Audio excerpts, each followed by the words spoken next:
Comment j'ai perdu une partie de mon âme? Je me prénomme Laure, j'ai bientôt 50 ans. Depuis peu, je sais que je suis hypersensible, en plus d'être hyperactive et dyslexique, avec une pensée en arborescence, entre autres. Autant vous dire que la communication n'a jamais été mon fort. Mais maintenant, je comprends pourquoi. Du coup, naturellement, je me suis tournée vers une carrière d'éducatrice, afin de partager et de communiquer avec des personnes différentes, des personnes dites handicapées. Et le hasard a voulu que très tôt dans ma carrière, on me reconnaisse une pathologie physique et que l'on me déclare moi-même invalide et travailleuse handicapée. Comme quoi, décidément, la normalité n'était pas faite pour moi. Et ça m'allait plutôt bien, il faut l'avouer. Je pouvais rester blottie dans ma caverne, fuyant les relations humaines qui me faisaient tant souffrir et avec lesquelles je faisais souffrir les autres, inconsciemment et involontairement, car je n'ai jamais su appliquer les codes sociaux.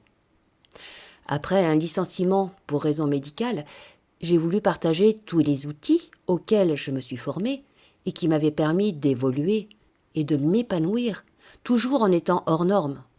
Car je suis convaincue que chacun a une richesse intérieure, quelque chose qu'il peut, s'il le souhaite, partager avec les autres. Et je suis ravie de pouvoir libérer cette petite flamme tapie dans l'ombre de beaucoup de personnes. Cette petite flamme qui leur permet de rayonner, d'être vrais, d'être eux-mêmes. Mais voilà, pour pouvoir vivre de mon activité, il faut me faire connaître. Et pour me faire connaître, il faut communiquer. Et pour pouvoir communiquer avec les outils actuels, les réseaux sociaux, Internet, il faut pouvoir suivre des règles, des structures, tout en étant soi. Et là, gros souci. Alors je ne suis pas contre parler de moi, de ce qui m'anime, de ce qui me passionne, de parler vrai, car je ne sais pas faire autrement, d'être authentique. Mais voilà, il n'y a pas de place pour la spontanéité sur les réseaux sociaux.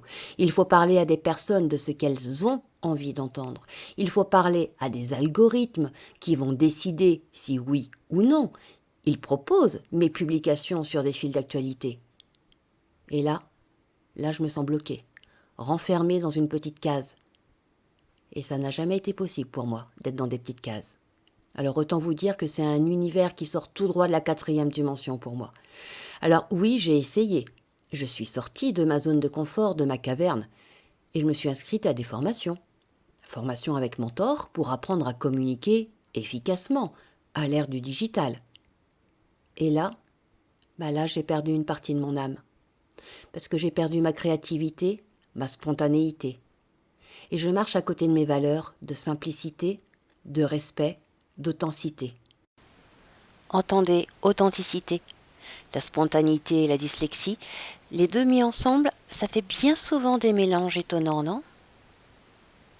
Je ne suis tout simplement plus alignée. Alors pourquoi je vous raconte tout ça? Parce que je souhaite remettre de l'authenticité dans ma communication. Parce que je n'ai rien à cacher et que je ne souhaite pas me cacher non plus.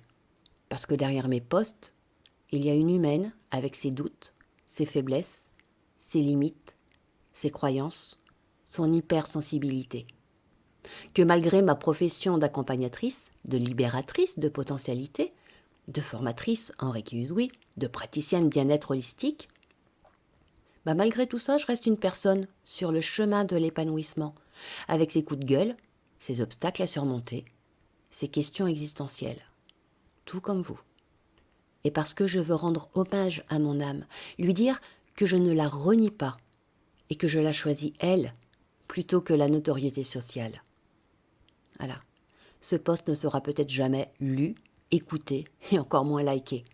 Si vous cherchez à communiquer sur les réseaux sociaux, sachez qu'il ne faut surtout pas faire un post similaire au mien. Mais j'avais besoin de m'exprimer ouvertement, de façon naturelle, sans me mettre la tête à l'envers pour choisir mes mots, les mots-clés, les mots de mon client cible, les mots de mon persona, les hashtags, la structure AIDA, la structure papa, sans me demander si j'allais faire un réel, une story, un post ou un carrousel. Et en même temps, comment parler d'authenticité sans être soi-même authentique. J'ai toujours pas trouvé. Sur ce, je vous laisse au profit de mon tambour chamanique. J'ai rendez-vous sur un autre plan pour aller récupérer les morceaux de mon âme. Ah, j'allais oublier. Hashtag authenticité, hashtag communication, hashtag bien-être. Prenez soin de vous.